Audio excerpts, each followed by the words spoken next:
السلام علیکم ورحمۃ اللہ وبرکاتہ۔ آپ دیکھ رہے ہیں کوڈھیا RHN چینل۔ اعوذ باللہ من الشیطان الرجیم، بسم اللہ الرحمن الرحیم۔ الحمد للہ رب العالمین الرحمن الرحیم مالک یوم الدین۔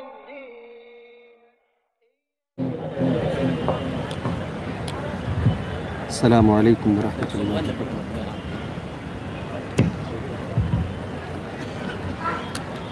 السلام علیکم ورحمۃ اللہ وبرکاتہ۔ الحمد للہ نحمده ونستعینه ونستغفره ونعوذ باللہ من شرور انفسنا ومن سیئات اعمالنا، من يهده الله فلا مضل له ومن يضلل فلا هادي له، واشهد ان لا اله الا الله وحده لا شريك له، واشهد ان محمدا عبده ورسوله۔ يا ايها الذين آمنوا اتقوا الله حق تقاته ولا تموتن الا وانتم مسلمون۔ يا ايها الناس اتقوا ربكم الذي خلقكم من نفس واحدة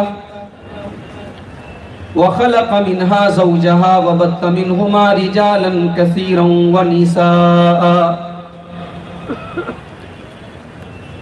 واتقوا الله الذي تساءلون به والأرحام إن الله كان عليكم رقيبا۔ يا أيها الذين آمنوا اتقوا الله وقولوا قولا سديدا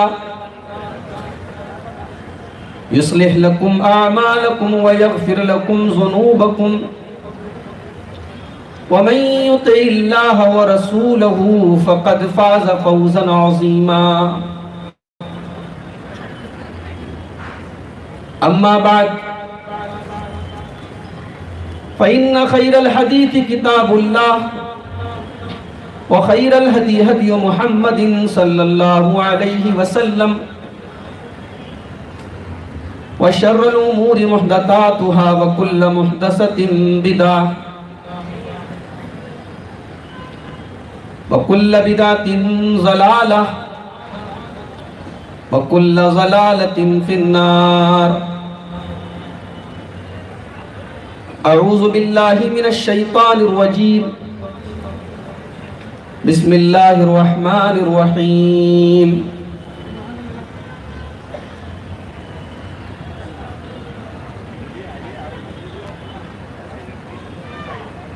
وَلَهُنَّ مِثْلُ الَّذِي عَلَيْهِنَّ وَلِلرِّجَالِ عَلَيْهِنَّ دَرَجَةٌ۔ وقال تعالى في مقام آخر: يا أيها النبي قل لأزواجك وبناتك ونساء المؤمنين يدنين عليهن من جلابيبهن ذلك أدنى أن يعرفن فلا يؤذين۔ معزز صدر اجلاس، ذمہ داران جماعت، اسٹیج پر اور اس پروگرام میں موجود معزز علماء کرام، محترم بزرگوں، نوجوان ساتھیوں، پردہ نشین ماں اور بہنوں، پیارے بچوں، اکثر ایسا ہوتا ہے کہ سماج میں غلط فہمی کی بنیاد پر ایک دھارنا، ایک نظریہ پیدا کر لیا جاتا ہے۔ کسی کمیونٹی کے بارے میں، کسی مذہب کے بارے میں، کسی قوم کے بارے میں افواہوں کی بنیاد پر، سنی سنائی باتوں کی بیس پر ایک بات دل کے اندر سوچ لی جاتی ہے۔ ہمارا جو مذہب اسلام وہ اسی لیے ہمیں افواہوں سے بچنے کی تعلیم دیتا ہے۔ ہمارا مذہب ہمیں ایک ذمہ دار شہری، ایک رسپانسبل سٹیزن بننے کی تعلیم دیتا ہے۔ اللہ تعالیٰ قرآن کریم میں کہتا ہے ان جاءکم فاسق بنبأ فتبینوا، کسی کے بارے میں کوئی بات تمہیں پتا چلے، کوئی خبر تمہیں ملے تو پہلے اس کی تفتیش کر لو، اس کی تحقیق کر لو، اس کی جانچ کر لو۔ اگر صرف سنی سنائی باتوں کی بنیاد پر تم کسی کے بارے میں غلط دھارنا، غلط وچار اپنے من میں پیدا کرو گے، ان تصیبوا قوما بجہالۃ فتصبحوا علی ما فعلتم نادمین، بعد میں تمہیں پچھتانا پڑے گا۔ اسلام کے بارے میں آج پوری دنیا میں، خاص طور سے ہمارے ملک میں، بہت سارے مسکنسپشن، بہت ساری غلط فہمیاں ہمارے غیر مسلم بھائیوں کے دماغ میں بٹھائی گئی ہیں، اور میں یہ سمجھتا ہوں کہ ہمارے دیش کا جو کبھی کبھی ماحول خراب ہوتا ہے، جو من میں، دلوں میں ایک دوسرے کے خلاف دویش، نفرت اور گھرنا کی جو بھاونائیں پیدا ہوتی ہیں، وہ صرف اور صرف غلط فہمی اور مسکنسپشن کی وجہ سے۔ ہمارے پولیس ڈپارٹمنٹ کے لوگ موجود ہیں، میں سب کو آج اس اسٹیج کے مادھیم سے کھلے دل سے نمنترن دیتا ہوں کہ اسلام کے بارے میں کوئی فیصلہ کرنے سے پہلے ذرا ایک بار آپ اسلام کی جو آتھینٹک بکس ہے، ہماری جو پوتر قرآن ہے، ہمارے پیغمبر صلی اللہ علیہ وسلم کی جو جیونی ہے، آپ کی زندگی ہے، صرف ایک بار آپ اس کی اسٹڈی کر لیں، اس کا مطالعہ کر لیں، اس کو پڑھ لیں، اینڈ آئی ایم شیور، مجھے یقین ہے کہ اسلام کے بارے میں اگر صحیح مطالعہ کیا جائے، صحیح اسٹڈی کی جائے، تو کوئی بھی آدمی اسلام کے بارے میں غلط نظریہ اپنے دل میں نہیں پیدا کر سکتا۔ اسلام کے تعلق سے ہمارے بھائیوں کے دل و دماغ میں جو غلط فہمیاں ہیں، اس میں ایک بہت بڑی غلط فہمی یہ بھی ہے کہ اسلام میں عورت کا مقام بہت گرایا گیا ہے، اسلام میں عورت کے ساتھ بڑا اتیاچار کیا گیا ہے، اسلام میں عورت کو اس کے ادھیکار نہیں دیے گئے، اسلام عورت کو پردے میں رکھنے کا حکم دیتا ہے، اسلام عورت کو چہار دیواری کے اندر قید کرنے کا حکم دیتا ہے، اسلام میں عورت کے ساتھ ڈسکریمنیشن کیا گیا، بھید بھاؤ کیا۔ میں سمجھتا ہوں کہ آج اس خیال کو اتنا پھیلا دیا گیا کہ ہمارے بہت سارے مسلمان بھائی بھی اس معاملے کی تہ تک جائے بغیر ان کے دل و دماغ میں بھی کہیں نہ کہیں یہ پیدا ہونے لگتا ہے کہ اسلام میں عورت کی وہ استھتی اور وہ حالت نہیں ہے جو ہونی چاہیے۔ میرے بھائیوں، بڑے وشواس اور بڑے یقین اور بڑے اعتماد کے ساتھ آپ سے کہہ رہا ہوں کہ ہمارے نبی، ہمارے پیارے نبی جناب محمد الرسول اللہ صلی اللہ علیہ وسلم نے آج سے 1400 سال پہلے 6 صدی عیسوی میں، جبکہ دنیا عورت کو اس کے ادھیکار دینا تو دور کی بات ہے، دنیا کے جو میجر کلچرز تھے، جو دنیا کے بڑے بڑے ممالک اور بڑی بڑی تہذیبیں تھیں، ان تمام کے اندر عورت کی حالت دینیہ تھی، قابل ترس تھی، قابل رحم تھی. عورت کو کلنک مانا جاتا تھا. خود ہمارے پیارے نبی صلی اللہ علیہ وسلم جس مکہ کی سرزمین پر نبی بنا کر بھیجے گئے، وہاں کے حالات یہ تھے کہ عورت کی پیدائش باپ کے لیے، لڑکی کی پیدائش باپ کے لیے بہت بڑا کلنک تھی. قرآن کریم کے 14ویں پارے میں اللہ تعالیٰ نے نقشہ کھینچا.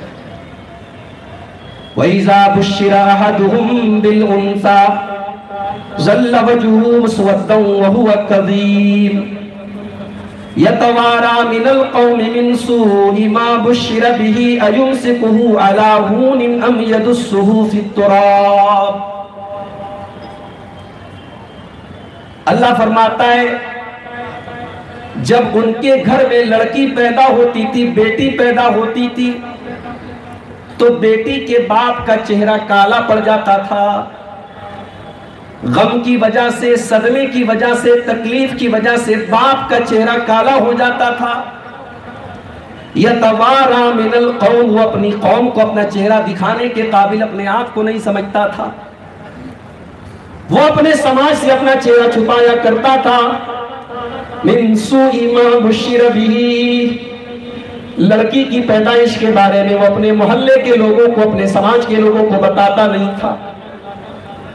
اَيُمْسِكُهُ عَلَىٰ هُونٍ أَمْ يَدُسُّهُ فِي التُّرَابِ. اور لڑکی کے باپ کے سامنے صرف 2 چوائس ہوتی تھی، صرف 2 راستے ہوتے تھے. اگر اپنی لڑکی کو پالتا ہے، پوستا ہے، لڑکی کی پرورش کرتا ہے، تو اپنے سماج کے اندر اپمان سہنا پڑے گا، اپنے سماج میں انسلٹ سہنی پڑے گی. اور دوسرا طریقہ یہ ہے کہ اپنی بیٹی کو اپنے ہی ہاتھ سے زمین میں دفن کر دیا جائے. انسان کتنا بے رحم ہو سکتا ہے کہ ایک باپ اپنی بیٹی کو اپنے ہی ہاتھوں سے زمین میں دفن کر دے، اپنے ہی ہاتھوں سے اپنی بیٹی کا گلا گھونٹ کے مار دے. لیکن یہ ہوتا تھا. اس کا نام کلچر تھا، اس کا نام سویلائزیشن تھا، اس کا نام تہذیب تھا. پیارے نبی صلی اللہ علیہ وسلم نے آ کر کے ان لعنتوں کو ختم کیا. آپ نے دنیا کو بتایا لڑکی کلنک نہیں ہے، لڑکی لعنت نہیں ہے، لڑکی رحمت ہے. بخاری شریف کی روایت ہے، اما عائشہ رضی اللہ تعالیٰ عنہ کہتی ہیں میں گھر میں بیٹھی تھی، ایک سائلہ آئی، بھیک مانگنے والی عورت آئی. اس کے ساتھ 2 چھوٹی چھوٹی بچیاں تھیں. اس نے مجھ سے کچھ کھانے کا مانگا. اتفاق سے میرے پاس کچھ نہیں تھا الا تمرتن، ایک کھجور تھی. فاعطیتها، میں نے وہ کھجور اٹھا کے اس عورت کو دے دی. فقسمتها اثنتین، اس عورت نے کھجور کے 2 ٹکڑے کیے. ایک کھجور میں نے دی، 2 ٹکڑے کیے اور دونوں ٹکڑے اپنی دونوں بچیوں کو بانٹ دی. ولم تاکل منها شیئا، اور عورت نے کچھ نہیں کھایا، بیٹیوں کو دے دیا. ماں کی ممتا ایسی ہوتی ہے، ماں خود بھوکی رہ سکتی ہے، بچوں کو بھوکا نہیں رکھتی. اس عورت نے اپنی دونوں بچیوں کو دے دیا. حضرت عائشہ رضی اللہ تعالیٰ عنہ بہت متاثر ہوئی یہ چیز دیکھ کر. جب اللہ کے پیارے نبی صلی اللہ علیہ وسلم گھر میں تشریف لائے، حضرت عائشہ رضی اللہ تعالیٰ عنہ نے یہ واقعہ اللہ کے رسول کو بتایا. پیارے نبی نے فرمایا، بخاری اور مسلم کے الفاظ ہیں، اے عائشہ، لڑکی کا پیدا ہونا، لڑکی کی پرورش کرنا، یہ باپ کے لیے، یہ ماں کے لیے ایک امتحان ہے، ایک آزمائش ہے. من ابتلی من هذه البنات شیئا، اے عائشہ، اگر اللہ تعالیٰ کسی کو بیٹی کے ذریعے آزماتا ہے، بیٹی کے ذریعے اس کا امتحان لیتا ہے، اس کی پریکشا لیتا ہے، اور وہ آدمی اس امتحان میں پاس ہو جاتا ہے، اس پریکشا میں، اس آزمائش میں کھرا اترتا ہے، اپنی لڑکی کی صحیح طریقے سے پرورش کرتا ہے، فَأَدَّبَهُنَّ وَعَلَّمَهُنَّ، اپنی بیٹیوں کو تعلیم دیتا ہے، انہیں پڑھاتا ہے، لکھاتا ہے، ان کی اچھی تربیت کرتا ہے۔ كُنَّ لَهُ سِتْرًا مِّنَ النَّارِ، وہ بیٹیاں اپنے ماں باپ کو جہنم کی آگ سے بچائیں گی۔ غور کرو میرے پیارے بھائیوں، جس سماج کے اندر بیٹی کے پیدا ہونے کو بوجھ مانا جا رہا ہے، جس سماج کے اندر بیٹی کو اس کا باپ اپنے ہاتھوں سے زمین میں دفن کر رہا ہے، اسی سماج کے اندر اللہ کے پیارے نبی یہ تعلیم دے رہے ہیں کہ لڑکی کا پیدا ہونا یہ رحمت ہے، وہ لڑکی، اس کی پرورش اگر تم نے صحیح طریقے سے کی تو وہ لڑکی تمہیں جہنم کی آگ سے بچائے گی۔ میرے نبی دنیا میں اسی مشن کے لیے آئے تھے، دنیا سے غلط رسموں کو ختم کرنے کے لیے آئے تھے، دنیا سے کریتیوں کو ختم کرنے کے لیے آئے تھے۔ انسانیت کے اوپر، مانوتا کے اوپر جو بوجھ تھے، جو زنجیریں تھی، جو بیڑیاں تھی، میرے پیارے نبی انہی بیڑیوں سے مانوتا کو آزاد کرنے کے لیے آئے تھے۔ قرآن کہتا ہے وَيُحَرِّمُ عَلَيْهِمُ الْخَبَائِثَ، میرے نبی نے دنیا والوں کے لیے تمام ناپاک چیزوں کو حرام کر دیا، تمام گندی چیزوں کو حرام کر دیا۔ وَيَضَعُ عَنْهُمْ إِصْرَهُمْ وَالْأَغْلَالَ الَّتِي كَانَتْ عَلَيْهِمْ، اور میرے نبی نے سماج کے اندر سے تمام کریتیوں کو، تمام بری رسموں کو ختم کیا۔ عورت کے ساتھ ایک نیچرل، فطری طور پر، پراکرتک روپ سے مہینے کے کچھ ایام ہوتے ہیں، ان ایام میں یا ان دنوں میں عرب کے اندر لوگ اپنی بیویوں سے دور رہتے تھے، ان کے ساتھ اٹھنا بیٹھنا عیب مانتے تھے، جس پلیٹ میں وہ کھانا کھا رہی اس کھانا کو ناپاک سمجھتے تھے۔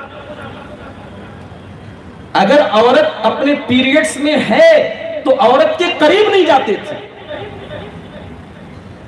میرے پیارے نبی جناب محمد رسول اللہ صلی اللہ علیہ وسلم نے آ کر کے اس گندی رسم کو بھی ختم کیا۔ آپ نے فرمایا اصنعوا کل شیء الا النکاح، اگر عورت اپنے پیریڈ میں ہے تو شوہر بیوی کے ساتھ اٹھ سکتا ہے، بیٹھ سکتا ہے، کھا سکتا ہے، پی سکتا ہے، لیٹ سکتا ہے، ہاں فزیکل ریلیشن شپ بنانا حرام ہے، وہ نہیں کرنا۔ اما عائشہ فرماتی ہے، بخاری کی روایت ہے، میں کھانا کھاتی تھی اور میں گوشت ہڈی میں سے نوچ کے کھاتی تھی، پیارے نبی صلی اللہ علیہ وسلم جہاں سے میں نے اپنا منہ اس ہڈی میں، اس گوشت میں لگایا تھا، میں اپنا جھوٹا، جس کو ہم اپنی زبان میں جھوٹا کہتے ہیں، اپنا جھوٹا اللہ کے رسول کو دیتی تھی، فَيَزَعُ فَاهُ عَلَى ذَلِكَ الْمَوْضِعِ، اللہ کے نبی اسی جگہ پر اپنا منہ رکھ کر اس گوشت کو کھا جاتے تھے، اور میں حیض کی حالت میں ہوتی تھی۔ اما عائشہ کہتی میں پانی پیتی تھی، پیالے میں جہاں منہ لگاتی تھی، پیارے نبی صلی اللہ علیہ وسلم وہیں پر اپنا منہ لگاتے۔ کیا مقصد تھا پیارے نبی کا؟ یہی بتانا تھا کہ دنیا والوں، اس پیریڈ میں، اس تکلیف کے دن میں عورت تمہاری توجہ کی حقدار ہے، تمہاری محبت کی حقدار ہے، تم اس کو اپنے آپ سے دور کر رہے ہو۔ میرے بھائیوں، یہ دھارنا، یہ غلط خیال، یہ غلط وچار آج کہاں سے پیدا کیا گیا کہ اسلام میں عورت کو گرایا گیا؟ عورت اگر ماں ہے تب بھی اسلام کے اندر اس کا بڑا اونچا مقام۔ عورت اگر ماں ہے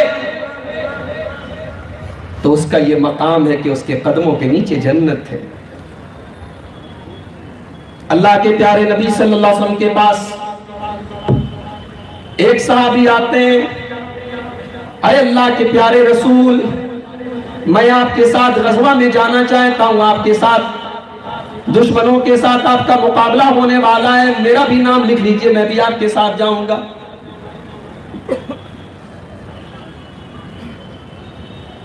پیارے نبی صلی اللہ علیہ وسلم فرماتے ہیں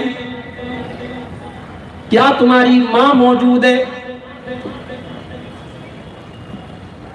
فرمایا ہاں میری ماں موجود ہے۔ آپ نے فرمایا فلزمہا، جاؤ اپنی ماں کی خدمت کرو، اپنی ماں کی سیوا کرو، اپنی ماں کو خوش کرو، فَإِنَّ الْجَنَّةَ تَحْتَ قَدَمِ، یہاں تمہاری جنت تمہاری ماں کے قدموں کے نیچے ہے۔ عورت ماں ہے تو اس کا یہ مقام ہے، اس سے اونچی آواز میں بات کرنا، بدتمیزی کرنا، اس کو تکلیف پہنچانا اسلام میں تو بہت دور کی بات ہے۔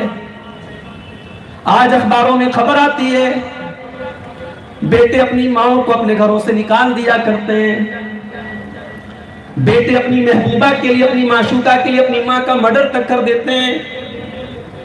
اسلام نے ماں باپ کے ساتھ کیا سلوک کرنے کی تعلیم دی ہے؟ قرآن کا 15واں پارہ اٹھائیے، اللہ فرماتا ہے وَقَضَىٰ رَبُّكَ أَلَّا تَعْبُدُوا إِلَّا إِيَّاهُ وَبِالْوَالِدَيْنِ إِحْسَانًا۔ اللہ نے اپنی توحید کے بعد، اپنی عبادت کے بعد سب سے پہلے ماں باپ کا تذکرہ کیا، فرمایا اپنے ماں باپ کے ساتھ اچھا سلوک کرو، اپنے ماتا پتا کی سیوا کرو، ان کے ساتھ احسان کرو، خوش کرو ان کو۔ اِمَّا يَبْلُغَنَّ عِندَكَ الْكِبَرَ أَحَدُهُمَا أَوْ كِلَاهُمَا فَلَا تَقُل لَّهُمَا أُفٍّ، تمہارے ماں باپ میں سے کوئی ایک یا دونوں اگر بوڑھے ہو جائیں، بڑھاپے کو پہنچ جائیں، اس عمر کو پہنچ جائے جب آدمی کا دماغ جوانی کے جیسا نہیں ہوتا، انسان کا شریر جوانی کے جیسا نہیں ہوتا ہے، کمزور ہو جاتا ہے، ذہنی اعتبار سے بھی، جسمانی اعتبار سے یادداشت کمزور ہو جاتی ہے، سوچنے سمجھنے کی طاقت کمزور ہو جاتی ہے۔ فرمایا تمہارے ماں باپ جب اس دور کو پہنچ جائیں فَلَا تَقُل لَّهُمَا أُفٍّ وَلَا تَنْهَرْهُمَا، تو تم اپنے ماں باپ کو کسی بات پر اف بھی مت کہو۔ عبداللہ ابن عباس کہتے ہیں ماں باپ کو تکلیف پہنچانے کا، ماں باپ کو مینٹل یا فزیکل کسی طریقے کی تکلیف پہنچانے کا اگر اس سے ہلکا بھی کوئی درجہ ہوتا، اس سے چھوٹا بھی کوئی درجہ ہوتا تو رب العالمین نے اس سے بیان کیا۔ یہ سب سے آخری درجہ ہے کہ آدمی اپنے ماں باپ کو اف کہے، اللہ نے اس سے بھی منع کر دیا فَلَا تَقُل لَّهُمَا أُفٍّ، تم ان کو اف بھی مت کرو، وَلَا تَنْهَرْهُمَا، ان کو ڈانٹو نہیں، جھڑکو نہیں، اونچی آواز میں بات نہ کرو، وَقُل لَّهُمَا قَوْلًا كَرِيمًا، ادب سے بات کرو، تمیز سے بات کرو،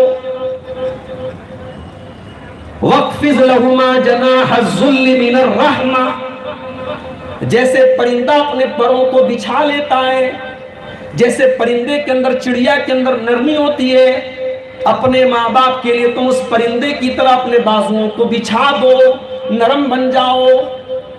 وَقُلْ رَبِّ ارْحَمْهُمَا كَمَا رَبَّيَانِي صَغِيرًا، اور یہ دعا کرتے رہو کہ اللہ میرے ماں باپ نے میرے بچپن میں بڑی تکلیفیں میرے لیے اٹھائی تھیں، اے اللہ تو بھی میرے ماں باپ کے اوپر اپنی رحمتیں نازل فرما۔ یہ ہے ماں باپ کا مقام۔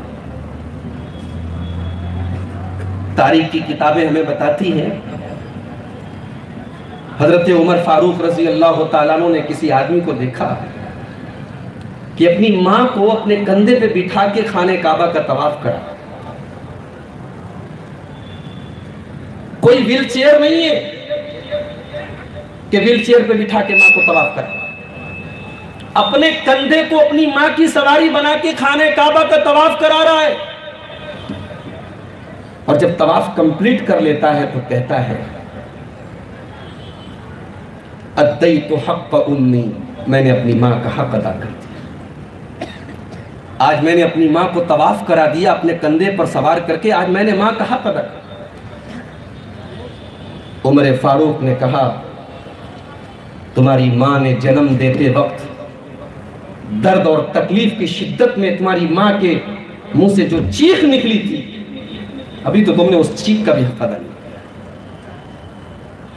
یہ ماں کا مقام ہے کہ ماں وہ تکلیف ہمارے لیے اٹھاتی جو کائنات میں کوئی نہیں اٹھاتا۔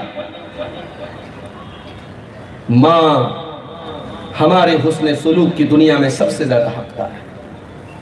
ہم سماج کے لیے بڑے اچھے، ہم محلے والوں کے لیے بڑے اچھے، ہم پڑوسیوں کے لیے بڑے اچھے، اگر اپنے ماں باپ کے لیے اچھے نہیں تو شریعت کی نظر میں ہم اچھے نہیں ہیں۔ اللہ کے پیارے نبی سے سوال کیا جا رہا ہے، من حق الناس بحسن صحابتی، اللہ کے نبی سب سے بہترین سلوک مجھے کس کے ساتھ کرنا چاہیے، سب سے اچھا ویوہار مجھے کس کے ساتھ کرنا چاہیے؟ پیارے نبی 3 مرتبہ فرماتے ہیں تمہیں اپنی ماں کے ساتھ سب سے اچھا سلوک کرنا چاہیے۔ عورت ماں ہے، اس کا یہ درجہ ہے، یہ مقام ہے۔ عورت بیٹی ہے، نبی نے فرمایا کہ وہ جہنم سے بچانے والی بن کر تمہارے گھر میں آتی ہے، وہ رحمت بن کر تمہارے گھر میں آتی ہے۔ اور شاید اسی لیے اللہ تعالیٰ نے اپنے پیارے نبی کو 1 نہیں 4 بیٹیاں دی تھیں۔ بیٹیوں کی قدر کیسے کی جاتی ہے، بیٹیوں سے محبت کیسے کی جاتی ہے، یہ کوئی فاطمہ کے باپ کی سیرت پڑھ کے دیکھ لے، یہ کوئی زینب کے باپ کی زندگی پڑھ کے دیکھ لے۔ بخاری کی روایت ہے، اللہ کے پیارے نبی کی سب سے چھوٹی بیٹی آپ کی لخت جگر حضرت فاطمہ جب اپنے باپ سے ملنے کے لیے آیا کرتی تھی، کان النبی صلی اللہ علیہ وسلم یرحب بابنتہ، اللہ کے پیارے نبی اپنی بیٹی کا استقبال کرتے تھے۔ وَيَقُومُ لَهَا، اللہ کے نبی اپنی بیٹی کے احترام میں کھڑے ہو جایا کرتے تھے، اپنی بیٹی کا ہاتھ لے کر اپنی بیٹی کو چومتے تھے اور اپنی بیٹی کو اپنے بغل میں اپنے بازو میں بٹھاتے تھے۔ عورت بیٹی ہے، اس کا یہ مقام ہے۔ عورت اگر بیوی ہے، ہماری لائف پارٹنر بن کر کے ہماری زندگی میں آ رہی ہے، قرآن کریم یہ کہتا ہے کہ وہ عورت تمہیں سب سے زیادہ سکون دینے والا، سکون کا ذریعہ بن کر تمہاری زندگی میں آتی ہے۔ اللہ تعالیٰ فرماتا ہے سورہ روم کے اندر، وَمِنْ آيَاتِهِ أَنْ خَلَقَ لَكُم مِّنْ أَنفُسِكُمْ أَزْوَاجًا لِتَسْكُنُوا إِلَيْهَا۔ اللہ تعالیٰ کی ایک نشانی یہ بھی ہے کہ اس نے تمہارے لیے تمہارے جوڑے بنائے، اس نے تمہارے لیے تمہاری بیویوں کو پیدا کیا، لِتَسْكُنُوا إِلَيْهَا، تاکہ تم اپنی بیویوں سے سکون حاصل کرو۔ دیکھیے، سکون ایک الگ چیز ہوتی ہے اور ہوس ایک الگ چیز ہوتی ہے۔ ہوس پورا کرنے کے بہت سارے راستے ہیں، مگر سکون آدمی کو اپنی بیوی سے مل سکتا ہے۔ لِتَسْكُنُوا إِلَيْهَا، سکون کہیں اور نہیں ملے گا جو بیوی کے پاس ملے گا۔ اللہ نے عورت کو سکون کا ذریعہ بنایا ہے۔ اور ایک عجیب بات اس آیت کریمہ میں اللہ نے فرمائی، وَجَعَلَ بَيْنَكُمْ مَوَدَّةً وَرَحْمَةً، اللہ تعالیٰ نے میاں بیوی کے بیچ میں محبت پیدا کر دی ہے۔ یہ محبت دنیا نے نہیں پیدا کی، یہ محبت اللہ نے پیدا کی ہے، جو میاں اور بیوی کے بیچ میں، جو پتی اور پتنی کے بیچ میں۔ میاں بیوی کا رشتہ بڑا عجیب ہے۔ کبھی اللہ کے رسول کی شادی شدہ زندگی کا مطالعہ کرو، اللہ اکبر، کیا سلوک کرتے تھے آپ اپنی بیویوں کے ساتھ۔ ہمارے یہاں بہت سارے لوگ اپنی بیوی سے قاعدے سے بات نہیں کرتے، اس کو مردانگی سمجھتے ہیں۔ کتنی عورتیں جو اپنے شوہر کا نام نہیں لیتی کہ نام لینے سے نکاح ٹوٹ جاتا ہے۔ پیارے نبی صلی اللہ علیہ وسلم حضرت عائشہ کو کبھی کبھی عائش کہتے تھے، عائش۔ ایک مرتبہ آپ نے فرمایا، اے عائش، دیکھو جبریل تمہیں سلام کر رہے ہیں۔ پیارے نبی کا یہ انداز تھا اپنی بیویوں کے ساتھ، کہا کہ عائش تمہیں جبریل سلام کر رہے ہیں۔ بیوی کی محبت کی قدر اللہ کے رسول کی زندگی میں پڑھو اور محسوس کرو۔ آپ کی زندگی میں آپ کی جو پہلی بیوی تھی، جن کی زندگی میں آپ نے دوسرا نکاح نہیں کیا، حضرت خدیجہ رضی اللہ تعالیٰ، ان کے انتقال کے بعد بھی اللہ کے نبی ان کو اکثر یاد کرتے تھے۔ ان کی سہیلیوں کے گھر کبھی کبھی تحفے تحائف بھجواتے تھے، جو ان کی خاص عورتیں تھیں، ان کے ساتھ اٹھنے بیٹھنے والی۔ حضرت عائشہ نے ایک مرتبہ کہا کہ اللہ کے رسول، آپ کیوں اس بڑھیا عورت کے پیچھے اتنا پڑے ہوئے، کیوں اس کا نام لیتے رہتے؟ اللہ کے نبی کو غصہ آ گیا، کہا اے عائشہ، تم کیا جانو کہ خدیجہ کے میرے اوپر کتنے احسانات ہیں؟ اے عائشہ، جب ساری دنیا مجھے ٹھکرا رہی تھی، پوری دنیا مجھے نہیں مان رہی تھی، میرے اوپر ایمان لانے والی، تصدیق کرنے والی میری بیوی خدیجہ تھی۔ اے عائشہ، جب مجھے ضرورت تھی سہارے کی، فواستنی بنفسہا ومالہا، مجھے اپنے مال کے ذریعے، اپنے سکون کے ذریعے مجھے سہارا دینے والی میری بیوی خدیجہ تھی۔ اللہ کے رسول اپنی بیوی کے انتقال کے بعد بھی اس کو یاد رکھتے ہیں۔ تو میاں اور بیوی کا جو رشتہ ہے یہ بڑا عجیب رشتہ ہے۔ ایک مرتبہ اللہ کے پیارے نبی اپنے گھر میں بیٹھے اور حضرت عائشہ سے بات ہو رہی ہے، حضرت عائشہ اونچی آواز میں بات کر رہی ہے۔ حضرت ابو بکر رضی اللہ تعالیٰ عنہ گھر میں دروازے پر پہنچے اور حضرت عائشہ کی اونچی آواز سنی، غصہ آیا۔ نبی کی بیوی ہے لیکن حضرت ابو بکر کی بیٹی ہے، غصہ آیا۔ حضرت ابو بکر اندر آئے اور حدیث کے الفاظ ہے کہ اپنی بیٹی کو، حضرت عائشہ کو مارنے کا ارادہ کیا۔ حضرت عائشہ اللہ کے نبی کے پیچھے چھپ گئی، نبی نے اپنی بیوی کو بچایا۔ یہ بڑا عجیب رشتہ ہے میرے بھائی، اس کو قرآن نے لباس کہا ہے، ہن لباس لکم، میاں بیوی ایک دوسرے کے لیے لباس ہے۔ بڑی گہرائی ہے اس لفظ کے اندر۔ لباس انسان کا کہ بدن سے ٹچ کرنے والا سب سے قریبی چیز انسان کا لباس ہوتا ہے، اس سے قریب کوئی رشتہ نہیں ہے، میاں بیوی سے قربت والا کوئی رشتہ نہیں۔ تو عورت بیوی ہے تو لباس ہے، سکون ہے، عورت ماں ہے تو اس کے قدموں کے نیچے جنت ہے، عورت بیٹی ہے تو رحمت ہے۔ تو پھر یہ کیوں کہا جاتا ہے کہ اسلام نے عورت کو گرایا ہے؟ کہا جاتا ہے جناب اسلام نے عورت کو پردہ کا حکم دیا ہے، عورت نقاب میں رہے، ڈھک کر رہے، مرد اچھا اچھا کپڑا پہن کر نکلے، سج دھج کے نکلے، اور عورت چھپ کر رہے، عورت کو پیک کر دیا جائے، یہ کہاں کا انصاف ہے؟ ایک تصویر آئی تھی انٹرنیٹ پر، میں نے دیکھی تھی 15-20 دن پہلے، ایک مہینہ پہلے۔ تصویر میں ایک عورت نقاب میں جا رہی تھی اور ایک عورت ماڈرن ڈریس پہن کے جا رہی تھی، اور کچھ منچلے قسم کے لڑکے وہاں پہ کھڑے تھے، تو وہ اس نقاب والی عورت کو گھور رہے تھے، اور ماڈرن ٹائپ کی جو لڑکی ہے وہ جا رہی ہے، اس کو کوئی دیکھ نہیں رہا ہے، نقاب والی کو گھور رہے ہیں۔ تصویر کے نیچے کیپشن میں لکھا تھا It's not about the dress, it's about mentality۔ لکھا تھا کہ کپڑے سے کچھ نہیں ہوتا، مینٹیلٹی سے ہوتا ہے۔ آج اگر عورت کے ساتھ اتیاچار ہو رہا ہے تو مردوں کی سوچ اس کے لیے ذمہ دار ہے، عورت کا کپڑا ذمہ دار نہیں۔ کیا واقعی میں ایسا ہے؟ اگر ایسا ہے تو آپ یہ بتائیے کہ عورتوں کے ساتھ ہونے والے کرائمز دن بدن کیوں بڑھ رہے ہیں؟ حیرت ہوتی ہے، تعجب ہوتا ہے، اور کبھی کبھی آنسو نکل جاتے ہیں کہ آج انسان کہاں پہنچ گیا ہے۔ 6 مہینے کی بچیوں کے ساتھ جب ریپ کی خبریں آتی ہیں، نابالغ بچہ نابالغ بچی کے ساتھ جب ریپ کرتا ہے، ایک ایک عورت کے ساتھ کئی لوگ مل کر کے اس کی عزت کا استحصال کرتے ہیں، جب اس طریقے کی خبریں آتی ہیں تب ہم سوچنے پر مجبور ہو جاتے ہیں کہ آخر وجہ کیا ہے؟ وجہ میرے بھائیوں، اگر مردوں کی گندی سوچ ہے تو عورتوں کے لباس میں بڑھنے والی ولگیرٹی بھی ہے۔ اور یہاں ایک بات میں کہنا چاہتا ہوں، عورت کا لباس کیسا ہونا چاہیے، اسلام اس کے بارے میں کیا کہتا ہے، یہ تو ایک الگ میٹر ہے۔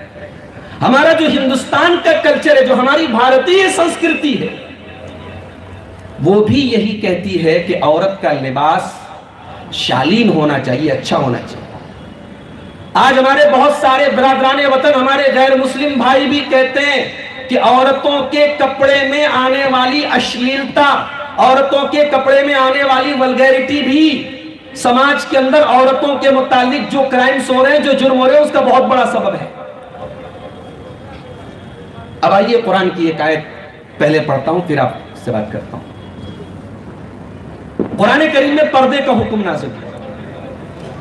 نبی کے صحابہ کو حکم دیا گیا کہ جب تم نبی کے گھر میں جاؤ اور نبی کی عورتوں سے تمہیں کچھ مانگنا ہے، وَإِذَا سَأَلْتُمُوهُنَّ فَاسْأَلُوهُنَّ مِنْ وَرَاءِ حِجَابٍ۔ اے میرے نبی کے صحابہ، جب تم نبی کے گھر پہ جاؤ اور نبی کی ازواج مطہرات سے، نبی کی بیویوں سے تمہیں کچھ مانگنا ہو، فَاسْأَلُوهُنَّ مِنْ وَرَاءِ حِجَابٍ، تو تم پردے کی آڑ سے مانگو، پردہ نہ کراس کرو۔ غور کیجئے میرے بھائیوں، آج کیا کہا جا رہا ہے کہ عورت کے ساتھ اگر ریپ ہو رہا ہے تو کپڑا ذمہ دار نہیں ہے، مردوں کی سوچ ذمہ دار ہے۔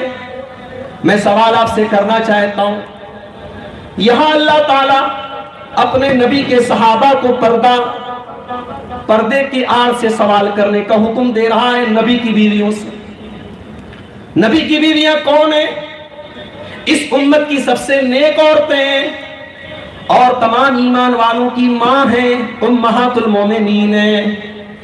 گویا بیٹے سے کہا جا رہا ہے کہ ایمانی رشتے کے اعتبار سے جو تمہاری ماں لگ رہی ہے تم ان سے بھی، ان کے سامنے بھی پردے کی آڑ سے ان کے سامنے نہ جاؤ، وہ تم سے بھی پردہ کریں۔ یہاں مینٹیلٹی کی بات نہیں ہے، صحابہ کی مینٹیلٹی پوتر ہے، ان کی سوچ صاف ستھری ہے، وہ صاف ستھرے ذہن و دماغ کے لوگ ہیں، مگر قرآن کہہ رہا ہے کہ اے میرے نبی کے صحابہ تم بھی پردے کی آڑ سے ان عورتوں کے پاس جاؤ۔ ذالکم اطہر لقلوبکم وقلوبہن، اسی میں تمہارے دل کی بھی صفائی ہے، اسی میں ان کے دل کی بھی صفائی ہے۔ گویا اسلام یہ کہہ رہا ہے کہ صرف مردوں کی سوچ سدھارنے سے نہیں ہوگا، عورت کا ڈریس اور کپڑا بھی بہت حد تک ذمہ دار ہے عورتوں کے ساتھ ہونے والے کرائم کے لیے۔ اور میں ایک بات بتانا چاہتا ہوں، اگر ہمارے پولیس ڈپارٹمنٹ کے لوگ موجود اور ہمارے برادران وطن تک آواز جا رہی، میں کہنا چاہتا ہوں کہ پردہ اسلام میں عورت کی عزت گھٹانے کے لیے نہیں ہے، عورت کی عزت بڑھانے کے لیے۔ عورت کو پروٹیکشن دیتا ہے یہ پردہ۔ آج ہماری بہت ساری غیر مسلم بہنیں بھی گرمی کے دنوں میں اسکارف لگاتی ہیں، ان کا مذہبی شعار نہیں ہے، لیکن وہ یہ سوچ کر اسکارف لگاتی ہیں کہ یہ دھوپ سے، یہ سن شائن سے، یہ موسم کے اثرات اور نقصانات سے ہمارے چہرے کو بچائے گا۔ موسم سے پہنچنے والا نقصان اتنا خطرناک نہیں ہے جتنا مردوں کی نظروں اور مردوں کی ہوس سے پہنچنے والا نقصان ہے۔ اسلام نے عورت کو پردے کا حکم کیوں دیا؟ اللہ تعالیٰ فرماتا ہے سورہ احزاب کے اندر، اور کہتے ہیں کہ چیریٹی بگنس ایٹ ہوم، نیکی کی شروعات اپنے گھر سے ہونی چاہیے۔ اللہ نے پردے کا حکم سب سے پہلے نبی کو دیا اور نبی سے کہا کہ سب سے پہلے اپنے گھر میں پردہ کرو۔ یا ایھا النبی قل لازواجک وبناتک ونساء المؤمنین، اے نبی اپنی عورتوں سے کہہ دو، اپنی بیٹیوں سے کہہ دو، اپنی تمام مومنہ عورتوں سے کہہ دو، یدنین علیہن من جلابیبہن، جب وہ گھر سے نکلیں تو اپنے اوپر جلباب ڈال لیں۔ دیکھیں یہاں نقاب نہیں کہا گیا، یہاں برقع نہیں کہا گیا، یہاں جلباب کہا گیا۔ اب جلباب کیا ہے؟ اگر آپ عربی زبان کی، عربی ڈکشنری کی کوئی کتاب اٹھا کے دیکھیں تو جلباب سے مراد وہ کپڑا ہے جو عورت کے پورے بدن کو کور کر لے۔ مجھے بڑے افسوس کے ساتھ کہنا پڑتا ہے، آج مسلمان خواتین پردے کے نام پر، نقاب کے نام پر، برقعے کے نام پر، جو اس پردے کا اصل مقصد ہے، اس مقصد کو ختم کیا جا رہا ہے۔ آج ہماری بہنیں ایسے پردے اور ایسے نقاب کا استعمال کر رہی ہیں جو خود پردے کا محتاج ہے، اور جس کے اندر بے پردہ عورتوں کے اندر وہ اٹریکشن نہیں ہے جو اس پردے کے اندر اٹریکشن ہے۔ پردے کا مقصد آپ کے جسم کو کور کرنا ہے۔ قرآن کہہ رہا ہے یدنین علیہن من جلابیبہن، اے عورتوں جب تم گھر سے نکلو تو اپنے اوپر جلباب ڈال لو، اپنے اوپر چادر ڈال لو، اپنے اوپر ایسا کپڑا ڈال لو جو تمہارے پورے بدن کو چھپا لے۔ یہ پردے کا حکم تمہیں کیوں دیا جا رہا ہے؟ یہ تمہاری انسلٹ کرنے کے لیے، تمہیں بے عزت کرنے کے لیے، تمہارا درجہ گھٹانے کے لیے نہیں کیا جا رہا ہے۔ ذالک ادنی ان یعرفن فلا یؤذین، یہ پردے کا حکم اس لیے دیا جا رہا ہے تاکہ دنیا تمہیں پردے میں دیکھ کر سمجھ جائے کہ تم عزت والی ہو، تم حیا والی ہو، تم شرم والی ہو، اور تمہیں کوئی چھیڑنے کی جرات نہ کرے۔ آج عورتوں کے ساتھ بڑھنے والے کرائم کی بہت بڑی وجہ نکاح اور شادی میں ہونے والی دیر بھی ہے۔ اسی لیے اللہ کے نبی نے جب نکاح کا حکم دیا تو نکاح کا دو مقصد بتائے۔ فرمایا یا معاشر الشباب من استطاع منکم الباءۃ فلیتزوج، اے نوجوانوں، شادی کی طاقت اگر ہے تمہارے پاس، بیوی کا خرچہ اٹھا سکتے ہو تو جلدی سے نکاح کر لو، فَإِنَّهُ أَغَضُّ لِلْبَصَرِ، اس سے تمہاری آنکھیں جھک جائیں گی، پہلا مقصد آنکھوں کی حفاظت، وَأَحْسَنُ لِلْفَرْجِ، اور تمہاری شرمگاہ محفوظ ہو جائے گی، تم غلط کاموں سے، بدکاری کے فتنے سے بچ جاؤ گے۔ نکاح کر کے جب عورت گھر میں آتی ہے تو مرد کی نگاہوں کو اور مرد کی شرمگاہ کو بچانے کا کام کرتا ہے۔ اسی لیے اسلام میں نکاح کے اندر بڑی سمپلسی ہے، بڑی سادگی ہے، اس میں کوئی بارات نہیں، کوئی جہیز نہیں، کوئی لمبی چوڑی رسم نہیں۔ یہ تو ہم نے کر دیا۔ ابھی ایک بچی تقریر کر رہی تھی جہیز کے اوپر، وہ ایک درد کا اظہار کر رہی تھی جس سے آج پورا سماج جس میں مبتلا ہے۔ بڑے بڑے دیندار اور بڑے بڑے پرہیزگار لوگ جہاں آ کر کے پھنس جا رہے ہیں اس جہیز کی لعنت میں گرفتار ہے۔ نکاح آسان ہے میرے بھائی، اور اس کو آسان سے آسان کرنے کا حکم دیا گیا ہے۔ پیارے نبی نے فرمایا اذا خطب الیکم ممن ترضون دینہ وخلقہ فزوجوہ، دیندار لڑکے کا، اخلاق والے لڑکے کا رشتہ تمہاری لڑکی کے لیے آ جائے، فزوجوہ، تو فوراً نکاح کر دو، الا تفعلوا، اگر تم ایسا نہیں کرو گے، تکن فتنۃ فی الارض وفساد عریض، تو زمین میں فتنہ اور فساد پھیل جائے گا، زمین میں بگاڑ پیدا ہو جائے گا۔ اور اگر کوئی نوجوان لڑکا نکاح کرنے کی خواہش رکھتا ہے، اپنے آپ کو غلط کام سے بچنے کے لیے نکاح کرنا چاہتا ہے، اللہ اس کی مدد کرے گا، یہ اللہ کا وعدہ ہے۔ ثلاثۃ کلھم حق علی اللہ عونہم، تین لوگوں کی مدد اللہ تعالیٰ ضرور کرتا ہے، اس میں ایک وہ آدمی بھی ہے، والناکح الذی یرید العفاف، وہ نوجوان ہے جو شادی کر کے اپنے آپ کو بدکاری سے بچانا چاہتا ہے۔ تو اسلام میں صرف عورت کو پردہ کرنے کا حکم نہیں دیا کہ مرد سے بھی کہا گیا کہ تم اپنی نگاہوں کو نیچے رکھو۔ ایک منچلا شاعر کہتا ہے سبھی ہم ہی سے کہتے ہیں نگاہیں اپنی نیچی رکھ، کوئی ان سے نہیں کہتا نہ نکلے یوں آیا ہو کر۔ ہم شاعر سے کہنا چاہتے ہیں کہ جناب آپ کا شکوہ غلط ہے، اگر عورت سے کہا گیا کہ وہ آیا ہو کر نہ نکلے تو آپ سے بھی کہا گیا کہ آپ اپنی نگاہوں کو نیچے رکھیں، اور عورت سے بعد میں کہا گیا، پہلے آپ سے کہا گیا۔ اللہ تعالیٰ نے سورہ نور کے اندر پہلے مردوں سے کہا کہ تم اپنی نگاہوں کو نیچے رکھو، وَقُلْ لِلْمُؤْمِنِينَ يَغُضُّوا مِنْ أَبْصَارِهِمْ، تم اپنی نگاہوں کو نیچے رکھو، اپنی شرمگاہ کی حفاظت کرو۔ پھر عورتوں سے کہا گیا کہ وَقُلْ لِلْمُؤْمِنَاتِ يَغْضُضْنَ مِنْ أَبْصَارِهِنَّ، اے عورتوں تم بھی اپنی نگاہوں کو نیچے رکھو، اپنی شرمگاہ کی حفاظت کرو اور اپنی زینت کو ظاہر مت کرو۔ میری ماؤں بہنوں، میرے نوجوان ساتھی، آخری بات کہہ کے رخصت ہو رہا ہوں، ہم نوجوانوں کے لیے آئیڈیل کون؟ پیارے نبی جناب محمد رسول اللہ صلی اللہ علیہ وسلم، اور ہمارے نبی اللہ کی قسم حیا والے تھے، بے حیا اور بے شرم ہونا یہ ہمارے نبی کی سیرت نہیں، یہ ہمارے اسلام کا کلچر نہیں۔ ہمارے نبی حیا والے تھے۔ ابو سعید خدری کہتے ہیں کان رسول اللہ صلی اللہ علیہ وسلم اشد حیاء من العذراء، اللہ کے نبی کنواری لڑکی سے بھی زیادہ حیا والے تھے۔ میرے نوجوانوں آج حیا جا رہی ہے سماج سے۔ میری ماں بہنوں، تمہارے لیے آئیڈیل کون؟ دنیا کی خوبصورت عورتیں نہیں ہیں جو مس ورلڈ ہیں، جو مس یونیورس ہیں، جن کے سر پہ خوبصورتی کا تاج رکھا جا رہا ہے، جو بڑی بڑی ایکٹریسز اور ہیروئن ہیں، وہ تمہارے لیے رول ماڈل نہیں ہے۔ تمہارے لیے رول ماڈل کون ہے؟